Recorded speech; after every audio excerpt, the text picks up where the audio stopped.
Olá pessoal, sou Maurício Folcovais, cirurgião dentista como você, e publico conteúdo para que mais colegas se tornem referência em estômago na região onde eles trabalham.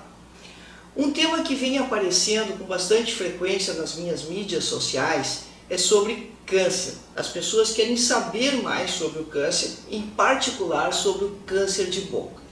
E se você ainda não me segue, não me acompanha lá nas minhas mídias sociais, primeiro eu quero te convidar para você dar um joinha lá, clicar no sininho do canal do YouTube para acompanhar o conteúdo que eu publico no YouTube, acompanhar a minha página no Facebook e o meu perfil no Instagram. Diariamente eu publico conteúdo nessas três mídias e sempre conteúdo importante para quem gosta de estomatologia, para quem gosta de diagnóstico.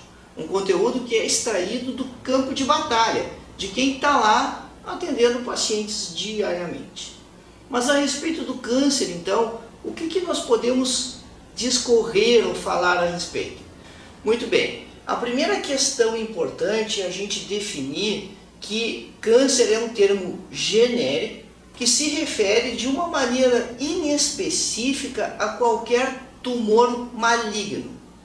Portanto, dentro dessa nomenclatura, a gente vai ter muitas subdivisões e muitos tipos diferentes de tumores que têm diferentes origens, diferentes naturezas. Mas o primeiro ponto específico e importante da gente definir é que câncer é sinônimo de tumor maligno. Tumor por si não é sinônimo de malignidade, porque os tumores eles podem ser benignos. Qual é a diferença de um tumor benigno e de um tumor maligno? Um tumor benigno, ele é muito semelhante ao tecido que lhe deu origem. É quase idêntico ao tecido que lhe deu origem. Tem um crescimento lento, ele não infiltra os tecidos, ele não é invasivo. E a rigor, os tumores benignos, eles não podem provocar a morte da pessoa, a morte do paciente. Exceto se por um acaso, esse tumor estiver próximo de uma estrutura vital e acabar comprimindo ou comprometendo, depois de algum tempo, isso demora, essa estrutura vital. Já os tumores malignos, eles têm um comportamento agressivo, eles são infiltrativos, eles não têm cápsula, que é outra característica importante dos tumores benignos. Além da cápsula, muitos deles têm um crescimento autolimitante também. Eles crescem em um determinado volume e acabam estacionando. No tumor maligno isso não acontece. Ele não para nunca de copiar, de reproduzir as suas células. Por isso nós dissemos que os tumores malignos eles têm um crescimento exponencial. Lembra lá de matemática aquele lance de PA e PG, progressão aritmética e progressão geométrica? Tumores malignos eles crescem em PG. Eles crescem em progressão geométrica. Bom, isso são definições que valem para todos os tumores em linhas gerais, não interessa a localização do câncer ou do tumor maligno, isso serve para qualquer parte do corpo. Mas é importante também a gente destacar que do ponto de vista então biológico, existem fundamentalmente duas possibilidades de origem para os tumores malignos.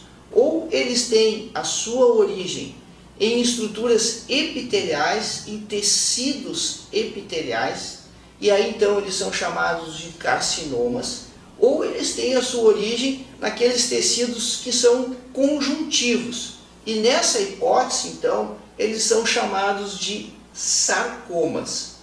Dentro dos carcinomas a lista é muito grande, dentro dos sarcomas também essa lista de tipos tumorais ela é muito grande. Mas por que essa diferenciação referente ao tipo ou à origem desse tumor, ao tipo tecidual que deu origem ao tumor? Isso é muito importante porque isso vai definir as condutas terapêuticas. Em linhas gerais, carcinomas são melhor tratados com cirurgia, respondem bem à radioterapia. Em linhas gerais, os sarcomas são melhores tratados com quimioterapia. em linhas gerais, porque como a gente disse antes, cada um desses grupos vai ter muitos tumores diferentes, isso vai se subdividir e o leque vai abrindo assim de uma maneira gigantesca, de uma maneira muito grande. E também é importante a gente lembrar ou saber que câncer, a palavra câncer, vem do caranguejo. E o signo câncer tem como símbolo um caranguejo justamente por isso, né? Não tem nada a ver com tumor, mas é a questão de que câncer significa caranguejo. E para os tumores malignos, essa nomenclatura foi adotada porque o tumor ele cresce verdadeiramente se agarrando, como fossem as garras de um caranguejo entrando para dentro do tecido. Tumor maligno não tem cápsula. E esse crescimento infiltrativo, então sem limites, entrando no meio de todas as outras células, que vai acabar dando esse aspecto, essa noção de que o tumor está agarrado no tecido. Uma outra diferença muito importante entre os tumores benignos e malignos é que o tumor maligno ele é muito competitivo do ponto de vista metabólico. Ele é muito capaz. Ele é muito competente em consumir energias do corpo. E se você já viu um paciente que está com câncer avançado, você deve ter percebido que essa pessoa acaba emagrecendo muito.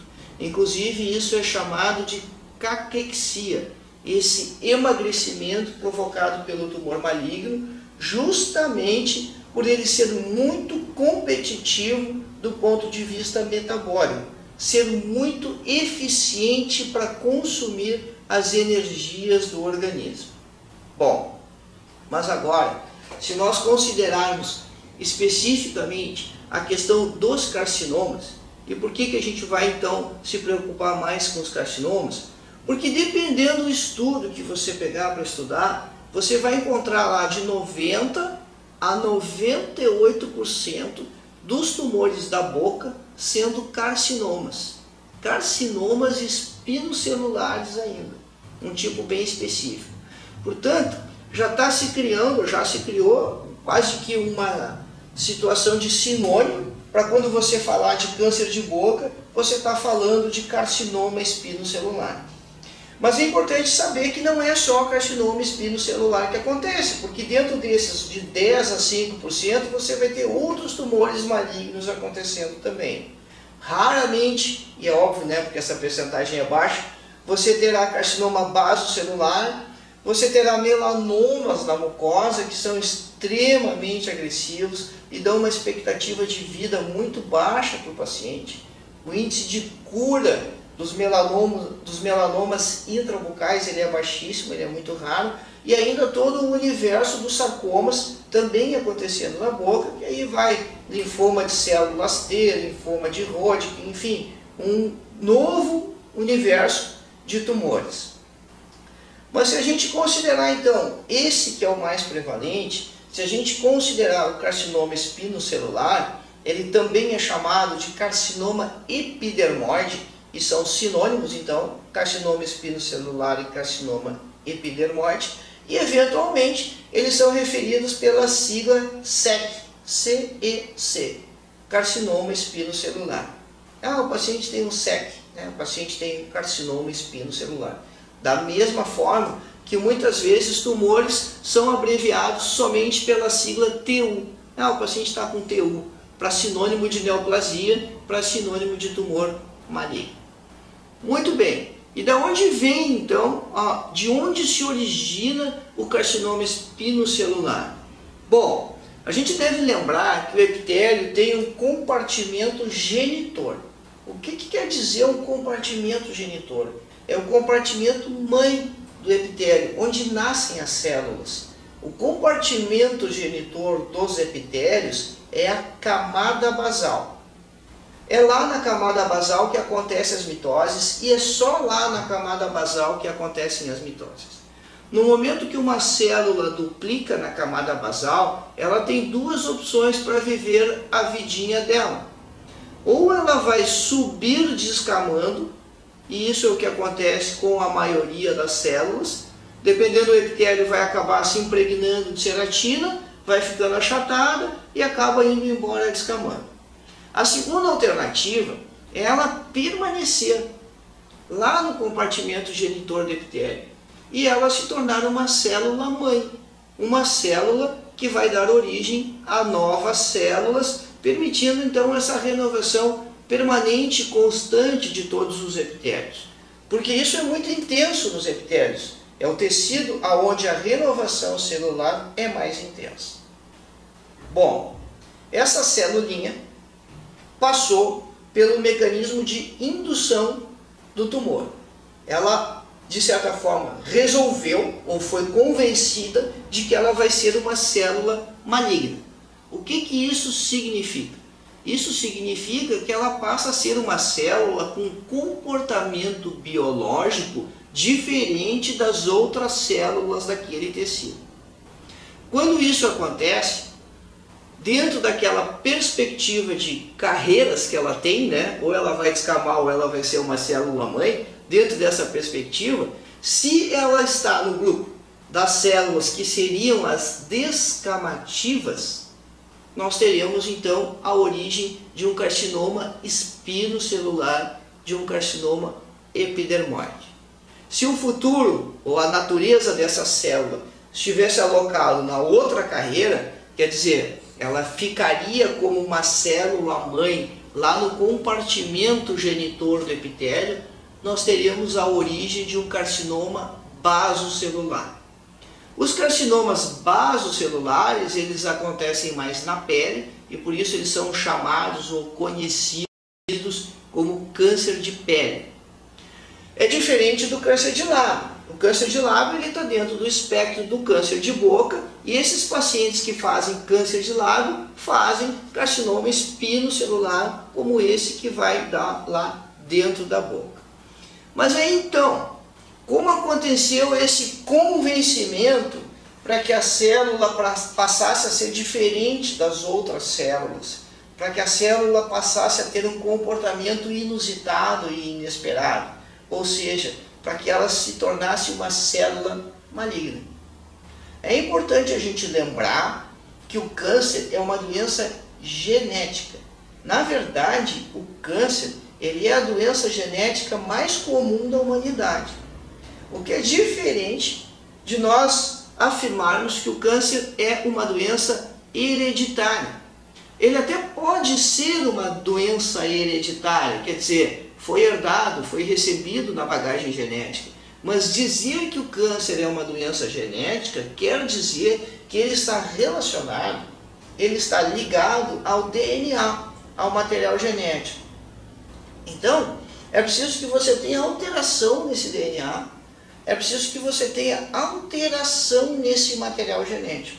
Você mude a sequência das proteínas do DNA e como resultado dessa alteração do genótipo celular, a célula passa a expressar um fenótipo diferente.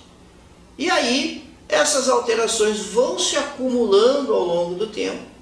Ela reproduz, passa adiante as alterações para a célula filha.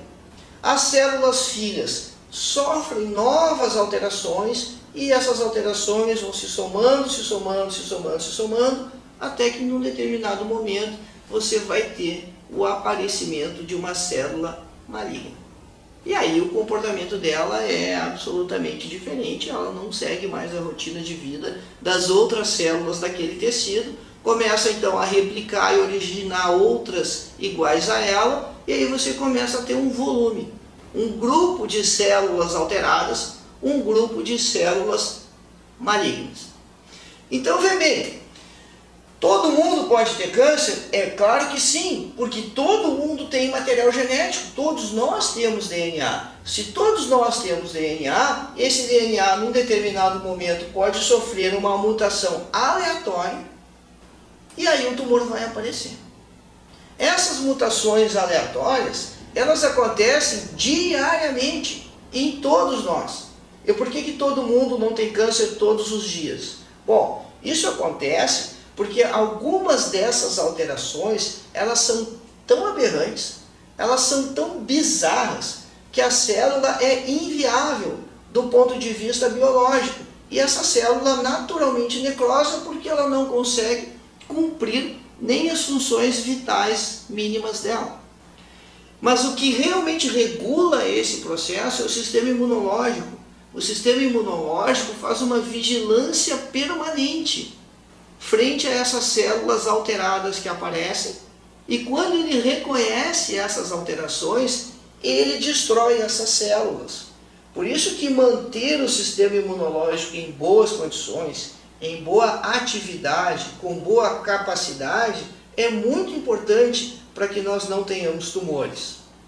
Você vê aquela história assim, o estresse pode ser causa de tumor, alimentação, vitamina isso, vitamina aquilo. Na verdade, tudo isso está muito mais relacionado a você manter o sistema imunológico em boas condições, manter o sistema imunológico em condições de vigilância adequada e permanente, do que necessariamente ao efeito direto que uma ou outra dessas situações ou substâncias pode provocar.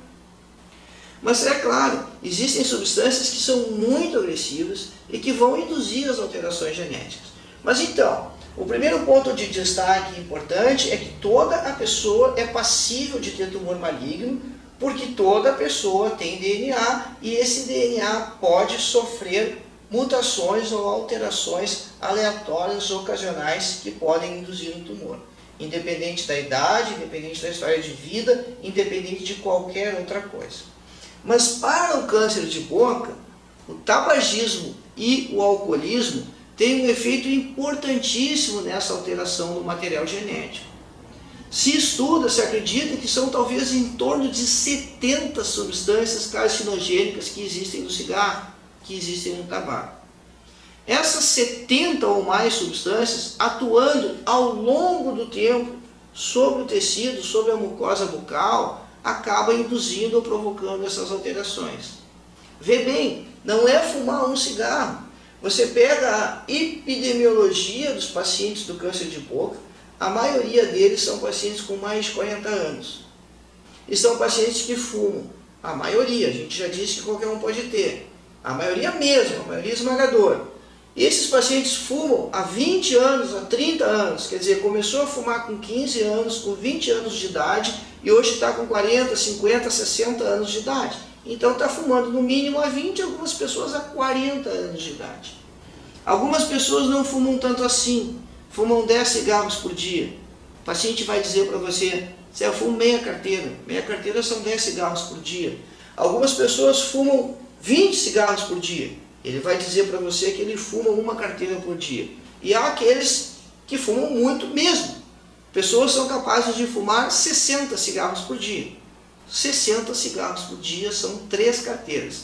Se você fizer a conta do tempo que a pessoa está comendo, do tempo que ela está dormindo e que ela está embaixo do chuveiro, isso aí vai dar na média um cigarro a cada 12 ou 15 minutos.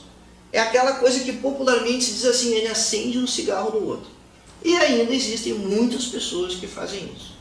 O ponto-chave dessa jogada é que você não sabe, para cada um dos pacientes, o quanto ele tem que se expor ao carcinogênico para produzir o câncer de boca. Porque você não sabe a resistência do material genético dele, individual, de cada uma dessas pessoas.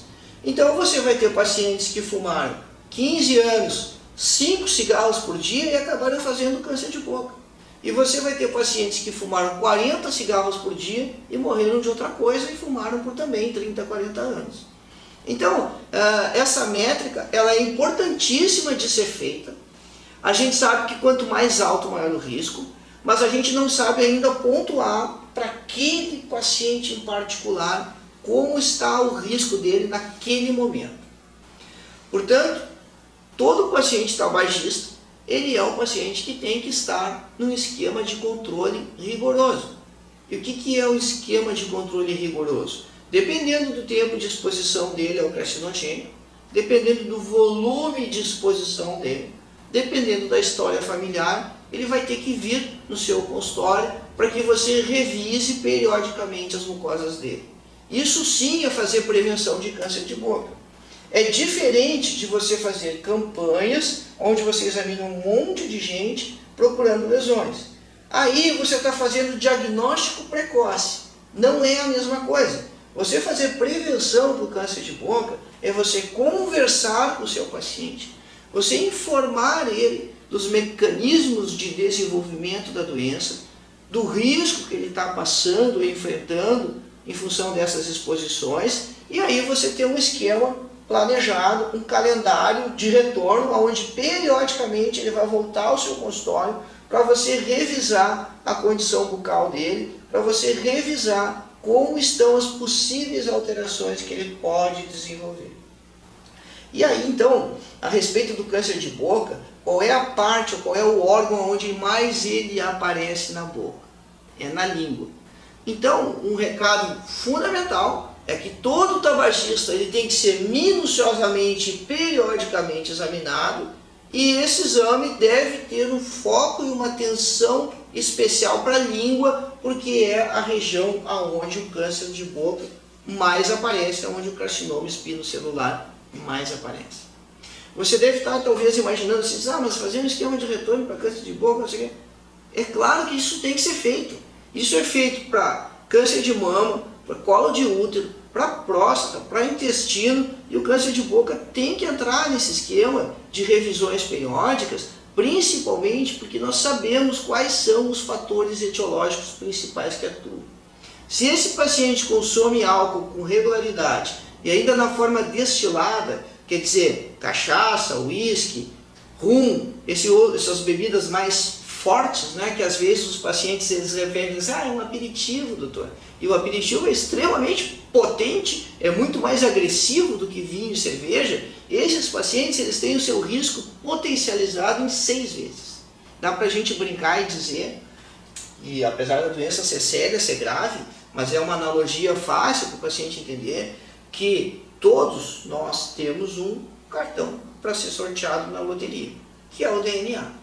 No momento que você passa a fumar, e dependendo da quantidade, e do momento que você associa ao tabagismo o etilismo, você está comprando muito mais cartões para ser sorteado. Você está aumentando tremendamente o risco de ter câncer de boca. Para o lábio em particular, aí o problema é a exposição solar, porque a radiação ultravioleta do sol ela é capaz de induzir alterações no material genético. Então você vê normalmente o câncer de lábio acontecendo já em pacientes com um pouco mais de idade e em pacientes que costumam trabalhar expostos ao sol. Agricultores, colonos, trabalhadores da construção civil, enfim, diferentes profissões onde o trabalho é externo. E essas pessoas não estão devidamente orientadas ou informadas que precisam realizar a proteção labial. Proteção química, com o protetor solar, mas também a proteção física, usando boné ou chapéu. Da mesma forma, esses pacientes precisam ser incluídos no esquema de consulta e de revisão periódica. O que você vai procurar? Bom, no lábio a principal alteração é a quelite actínica. E o Brasil é um país extremamente ensolarado. É muito fácil encontrar pacientes ou pessoas com quelite actínica. É só você andar na rua e começar a observar o lábio das pessoas, você vai ver que isso realmente é prevalente. Nós que às vezes não estamos muito motivados, muito ligados, muito antenados para perceber essa alteração. No caso das alterações intrabucais, a gente sempre procura as leucoplasias, que são manchas brancas idiopáticas, mas tenha atenção, diferencia a leucoplasia da ceratose friccional. Se o paciente tem uma borda de prótese atritando naquela mucosa, isso não é leucoplasia, isso é ceratose friccional. Mal comparando, fazendo uma analogia grotesca, é como fosse um calo, aquilo está mais espesso por causa do atrito. Então não é uma lesão que pode sofrer transformação maligna, ela não é uma lesão cancerizada. Então faça um exame físico bem feito, dinâmico, mobilizando a mandíbula, mobilizando a língua, procurando causas para aquela mancha branca. Não achou, não sai raspando, aí sim é a hipótese mais prevalente de leucoplasia. Mas não esqueça também do líquen plano, né? Procure se não tem outras simétricas na outra região jugal, na outra borda da língua, porque dificilmente, raramente o líquen plano é uma lesão única. Então se você encontrar mais lesões brancas associadas no mesmo paciente, leucoplasia deixa de ser a sua hipótese principal do diagnóstico diferencial. Qual é o tipo de leucoplasia que você tem que estar preocupado? Aquelas que têm áreas avermelhadas associadas. as leucoeritroplasias. Essas têm maior potencial de transformação maligna no seu paciente. Tamanho é documento? Sim, tamanho é documento. Um grande estudo retrospectivo realizado por um colega chamado Holmstrup na Escandinávia, que ele acompanhou pacientes com lesões brancas por mais de 20 anos, mostrou que tamanho é documento. Lesões com mais de 200 milímetros quadrados sofreram mais transformação que as outras. Quer dizer, 2 centímetros por 1, isso dá 200 milímetros quadrados. Precisa ter uma neurose intensa com a leucoplasia? Não. O percentual de transformação maligna, ele é baixo. Tem estudos que é 0,3%, tem estudos que pode chegar até perto de 9%. É baixo. Mas se acontecer para aquele ser um paciente, para aquela pessoa em particular, para ela foi 100%. Então a gente não pode correr esse risco. A gente não precisa ficar extremamente assustado, histérico e nervoso, porque a gente sabe que o grau é baixo, mas também a gente não pode ser negligente, porque a gente sabe que pode acontecer e aí vai precisar manejar essa lesão branca. Tem diferentes formas, você pode instituir controles clínicos, você pode optar por biópsia parcial, você pode optar por remover toda a lesão, mas mesmo removendo, o paciente depois precisa continuar sob controle. Bom, depende de cada caso e depende de algumas outras variáveis que não é um protocolo que é sempre padrão definido. É importante também você saber dessa flexibilidade, de manejo que você tem que ter com a leucoplasia. Mas também há um detalhe extremamente importante que nem todos, aliás, a pequena parte dos tumores de boca, eles começam como uma leucoplasia. A maioria das lesões malignas, ela já começa como um carcinoma, direto. Já começa de forma agressiva, intensa, muito forte, já sendo um carcinoma. Então não imagine porque o paciente não tem leucoplasias, ele não tem risco para fazer o câncer de boca. Ele tem sim. Ele tem risco porque não precisa passar por essa etapa. Isso não é um passo a passo. Que primeiro ele vai fazer uma leucoplasia homogênea, talvez ela se torne verrucosa ou não, aí vai passar para leucoeritroplasia, talvez só eritroplasia depois, e aí acabou se estabelecendo o câncer de boca. Essa é uma história que acontece com a menor parte dos nossos pacientes. De todos, na verdade, não só dos nossos. Isso é uma história que acontece com a menor parte dos pacientes. A grande maioria das pessoas já inicia fazendo carcinoma epidermoide, fazendo carcinoma espinocelular. E aí então ele vai ser uma úlcera indolor. O câncer só dói quando ele está bastante avançado, quando ele está grande. E é por isso que muitas lesões acabam ficando grandes, porque elas sendo pequenas o paciente não valoriza e aí passa o tempo e a lesão vai crescendo cada vez mais. Na história que o paciente vai contar lá na anamnese, não pode ter momentos de melhora, que a lesão diminuiu. Isso não acontece com o câncer só cresce. Não há remissão ou diminuição e aí a lesão desaparece e volta. Isso não é o comportamento das neoplasias malignas. Você vai ter uma ferida indolor que ela vai ficar cada vez maior, que ela vai crescer cada vez mais. E aí então você pode passar por uma fase mais avançada, que é a fase da fixação de órgãos. O tumor acaba infiltrando uma seta do pterigoideu e o paciente tem dificuldade de abrir a boca. O tumor acaba infiltrando o músculo lingual e o paciente tem dificuldade de mobilizar a língua. Algumas vezes essa é até a queixa, sabe, doutor, minha língua não está saindo para fora como saía antes. Aí você pergunta, tem dor? E ele diz assim, não, não dói, ela só está travada.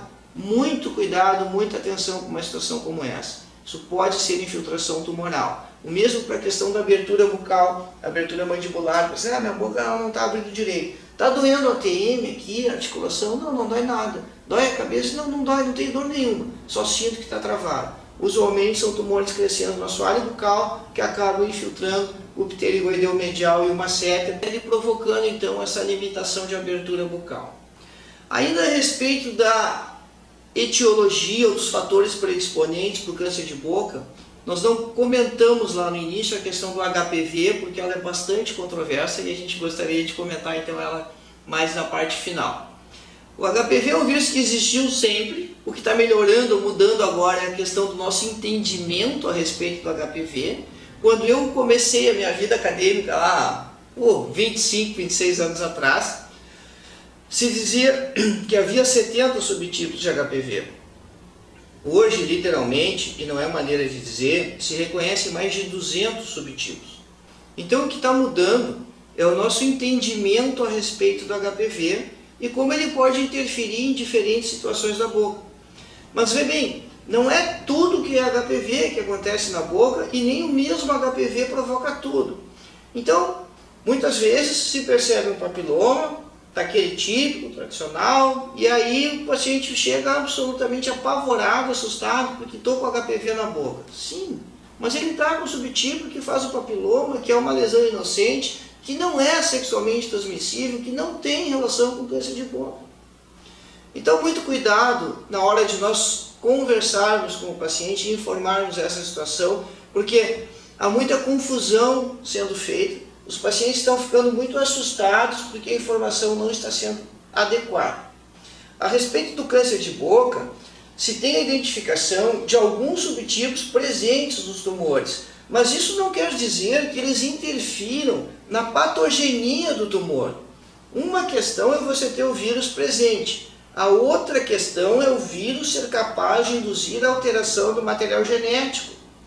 E isso ainda há algumas dúvidas a respeito do câncer de boca, embora já esteja bem documentado para o câncer de esôfago. Então vamos ter cuidado, vamos ter atenção, vamos lembrar que é uma família muito grande, que são mais de 200 subtipos e que provocam diferentes lesões em diferentes circunstâncias, sem que nós tenhamos a necessidade de apavorar o paciente, porque qualquer lesão pode ser HPV e pode ter uma evolução ruim. Não é assim que as coisas acontecem. Bom, e aí então, quando o tumor é grande, então, que está naquela fase da fixação de órgãos, algo que acontece com frequência, então é a escolha pelo procedimento cirúrgico, que infelizmente sempre ele é muito mutilante. Basicamente existem duas técnicas cirúrgicas, o comando e o pull-through. No comando, uma parte do arco mandibular é removida junto com o tumor. Não é feita uma abordagem direta sobre o tumor, né? Mas é como se fosse um comando de guerra, daí que vem a nomenclatura, onde o tumor é atacado por todos os lados. Todas as suas superfícies anatômicas, que teriam limite com o tumor, elas são abordadas. E a segunda opção clássica de cirurgia chama pull-through, porque o arco mandibular ele é preservado, se mantém a mandíbula e o tumor sai aqui por baixo. E por isso então ele é puxado através da mandíbula e por isso se chama pull-through. O câncer de boca ou carcinoma espinocelular na boca, ele com frequência apresenta metástases. Quer dizer, o aparecimento de um outro tumor à distância, anatomicamente separado do tumor primário. Não é por definição, na verdade, né, mas é assim que as coisas acontecem. Os tumores de origem epitelial, eles costumam dar metástase pela via linfática.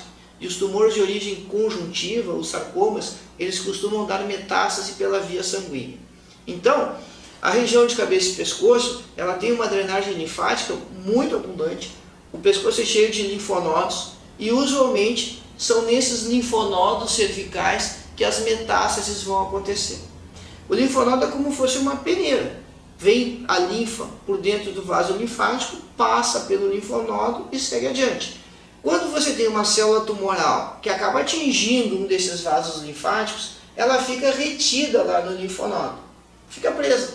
Num determinado momento, essa célula duplica lá dentro e as duas duplicam de novo e repete aquele mecanismo de crescimento tumoral. E aí você tem a metástase acontecendo no linfonodo.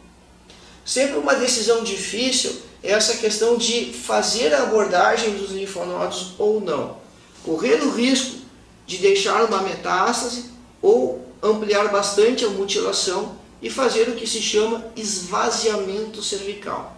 O esvaziamento cervical, então, é a retirada dos linfonodos do pescoço, que pode ser uni ou bilateral, dependendo do tamanho e da posição do tumor. Se sabe que quanto mais posterior for o tumor dentro da boca, maior a chance dele induzir metástases. E aí então um conceito novo aparece nessa história, que é o linfonodo sentinela. E isso pode ser mapeado, então, utilizando técnicas de medicina nuclear, de cintilografia, onde você a partir do tumor primário, identifica qual é o primeiro linfonodo que recebe a drenagem linfática daquele tumor. Esse primeiro linfonodo que recebe a drenagem linfática do tumor, que é chamado de linfonodo sentinela. Você busca quem é essa estrutura e aí você analisa essa estrutura. Se não houver metástase no linfonodo sentinela, nos linfonodos subsequentes, você tem segurança de que também não haverá metástase. Porque sim, você pode ter metástase tumoral em mais de um linfonodo. E você pode também ter metástase tumoral contralateral. Por isso a opção ou a escolha de abordar um ou dois lados, de fazer esvaziamento cervical uni ou bilateral. Essa é uma decisão do oncologista, do cirurgião, mas é algo que nós, os cirurgiões dentistas, precisamos entender e saber também. Eu sou Maurício Focuvais, cirurgião dentista como você, publico conteúdo para que mais colegas façam estômato, para que mais colegas sejam a referência em estomatologia nas suas regiões. Se você ainda não se inscreveu no canal do YouTube, se inscreva, clica no sininho para receber as notificações, se inscreve na página do Facebook e no perfil do Instagram. E o mais importante, se você ficou com alguma dúvida a respeito do que nós discutimos aqui, ou se você quer fazer algum comentário a respeito dessa matéria, escreva aqui no espaço de comentários. Eu sempre respondo todas as perguntas que são feitas. Então, não fique com dúvidas, não deixe de se manifestar. Eu espero que você tenha gostado e se você gostou, convide mais colegas para assistir esse conteúdo também. Marca a galera aí. Um grande abraço.